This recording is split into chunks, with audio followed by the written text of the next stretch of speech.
OMP ଛକରୁ ପାରାଦୀପ ଆଡ଼କୁ ଯିବା ପରେ ଗୁଡ଼ାଏ ବାଟ ଚାଲିଗଲା ପରେ ଦୁଇପଟେ ଖାଲି ସୁନାର କ୍ଷେତ ଲହଡ଼ି ଭାଙ୍ଗୁଥିଲା। ଆଉ ସେଠୁ ଆଖି ଫେରେଇ ହେଉନଥିଲା। ଆମେ କିନ୍ତୁ ଯାଉଥିଲୁ ଆଉ ଗୋଟିଏ ଜାଗାକୁ। ଗାଡ଼ିରେ ବେଶ୍ ମଜାରେ ଗପସପ୍ ଚାଲିଥିଲା, କାହିଁକିନା ମୋ ସାଙ୍ଗରେ ଥିଲେ ଆଉ 2-3 ଜଣ ବଡ଼ ଭଉଣୀ। ଆଉ ଆମ ଭିତରେ ବହୁତ ଆଲୋଚନା ଆଳାପ ବି ଚାଲିଥିଲା। ମନ ବଡ଼ ପ୍ରଫୁଲ୍ଲିତ ଥିଲା। ଆମେ ବାହାରିଥିଲୁ ଗୋରଖନାଥ ମନ୍ଦିର ଦେଖିବା ପାଇଁ। ଏଇଠି ଏବେ ମୁଁ ସେଇ ଗେଟ୍ ପାଖରେ ପହଞ୍ଚିଗଲି। ସେଇ ରାସ୍ତାରେ ଜୟପୁରାଠୁ ଆମେ ବାଟ ଭାଙ୍ଗିକି ଏଠିକି ଆସିଲୁ। ପଚାରିଦେଲେ ଯେ କେହି କହୁଛନ୍ତି। ରାସ୍ତା କଡ଼ରେ ଲେଖା ମଧ୍ୟ ହେଇଛି। ସେଠି ପହଞ୍ଚିଯିବା ପରେ ପ୍ରଥମେ ପଡ଼ିଥିଲା ଯଜ୍ଞ ମଣ୍ଡପ। ତାର ଆକୃତି ଆଉ ତା ଭିତରେ ଗଦା ହେଇଥିବା କାଠକୁ ଦେଖି ମୁଁ ଜାଣିଲି ଏଇଟା ତ ଯଜ୍ଞ ମଣ୍ଡପ। ଆଉ ଭିତରେ ବି ଗୋଟେ ବହୁତ ବଡ଼ ପୋଖରୀ ଥିଲା, ଆଉ ବହୁତ ହଂସ ବି ଥିଲେ। କିନ୍ତୁ ସେମାନଙ୍କର ଭିଡ଼ିଓ ନେବାକୁ ମୋତେ ସମୟ ମିଳିଲାନି। ମୁଁ ତ ଏଇ ଗଛମାନଙ୍କର ବୈଚିତ୍ର୍ୟ ଦୃଶ୍ୟ ଦେଖିକି ଆତ୍ମହରା ହେଉଥିଲି। ଆଉ ଭାବୁଥିଲି ଏଇ ଲକ୍ଷ ଲକ୍ଷ ଭକ୍ତଙ୍କ ହାତ ସ୍ପର୍ଶରେ ବନ୍ଧା ହେଇଥିବା ଏ ନାଲି ସୂତା ସବୁ ସାଙ୍ଗରେ ମୁଁ ଟିକିଏ ସ୍ପର୍ଶ ନେଇଯାଏ। କାହିଁକି ନା ଭଗବାନ ତ ସବୁବେଳେ ଭକ୍ତ ହୃଦୟରେ ହିଁ ଥାଆନ୍ତି। ଆଉ ଏଇ ସୂତାମାନଙ୍କରେ ତ ସବୁ ଭକ୍ତମାନଙ୍କର ସ୍ପର୍ଶ ହିଁ ରହିଛି। ଯେଉଁ ଗଛ ମୂଳକୁ ଦେଖିଲେ ବଡ଼ ସୁନ୍ଦର ଦେଖାଯାଉଥିଲା। ଶହ ଶହ ଗଛ, ଶହ ଶହ ନା କେତେ ସିଏ ହେବ କେଜାଣି, ମୂଳ କେଉଁଠି ଡାଳ କେଉଁଠି ମୁଁ ତ କିଛି ଭେଦ ପାଉନଥିଲି।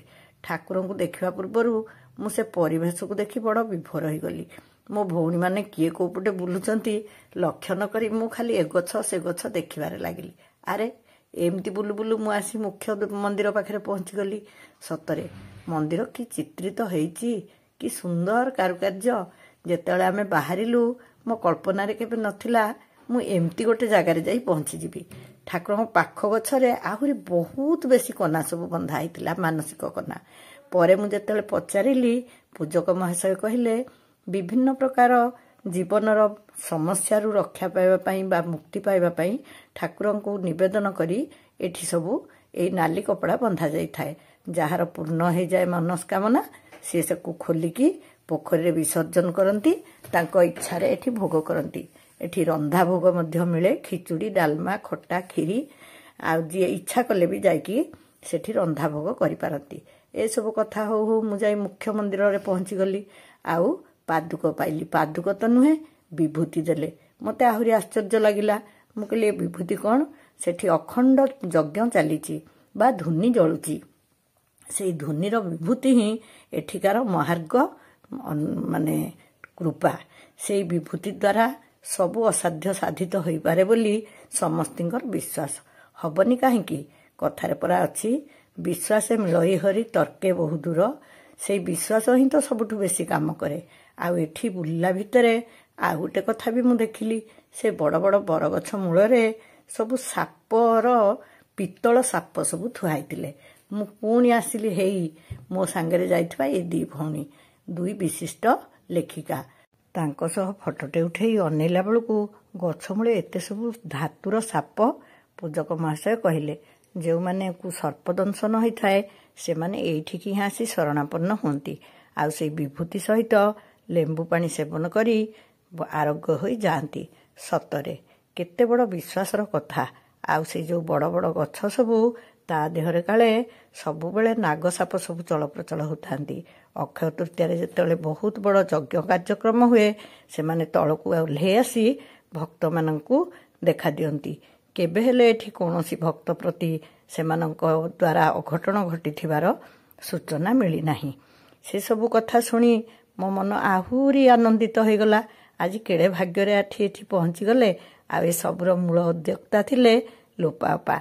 ତେଣୁ ମୁଁ ତାଙ୍କୁ ଖୋଜିଲି। ତାଙ୍କ ସହିତ ପୁଣି ସେଇଆଡ଼େ ସବୁ ବୁଲିଲି। ସେ ଯାଇକି ଗୋଟିଏ ଗଛ ମୂଳେ ବସିଗଲେ। ବସିକି ଚାରିଆଡ଼ର ସୌନ୍ଦର୍ଯ୍ୟକୁ ନିରୀକ୍ଷଣ କରୁଥିଲେ। ମୁଁ ତାଙ୍କୁ ଦୂରରୁ ନିରୀକ୍ଷଣ କରୁଥିଲି। କାହିଁକି କହିବି, ମଜା କଥାଟେ କହୁଛି।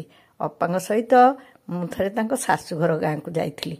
ମୁଖ୍ୟ ରାସ୍ତାରୁ ଯେତେବେଳେ ଗାଡ଼ି ତାଙ୍କ ଶାଶୁଘର ଆଡ଼କୁ ଗଡ଼ିଲା, ସେ ମୁଣ୍ଡରେ ଲୁଗା ଦେଇଦେଲେ। ମୋତେ ଭାରି ହସ ଲାଗିଲା।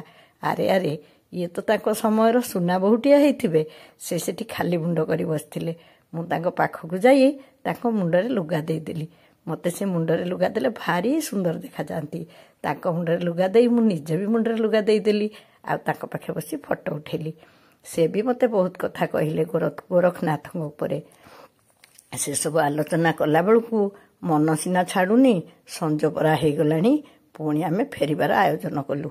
ଉପରେ ଠାକୁରଙ୍କର ବାନା ଦିଶୁଥିଲା। ମୁଁ ପଛପଟକୁ ଯାଇ ପୁଣି ଗୋଟେ ଫଟୋ ଉଠେଇଲି। ଫେରିକି ଆସିଲା ବେଳକୁ ଏଠି ପଞ୍ଚଲିଙ୍ଗ ସ୍ଥାପନ ହେଇଥିଲେ। ତାକୁ ଦେଖି ବି ଭାରି ଖୁସି ଲାଗିଲା। କହିଲେ, ବମ୍ ଭଲେ ଭକ୍ତମାନେ ୟାକୁ ବସେଇଛନ୍ତି, ଇଏ ସ୍ଥାୟୀ ନୁହେଁ। ହଉ, ଯାହା ବି ହଉ, ସୁନ୍ଦର ଲାଗୁଛି। ପୁଣି ମନେ ପକେଇଲି ପ୍ରଭୁଙ୍କୁ, ତାଙ୍କର ଶ୍ରୀମୁଖକୁ। ସଞ୍ଜ ନଇଁ ଆସୁଥିଲା। ଆମେ ସେଠୁ ବିଦାୟ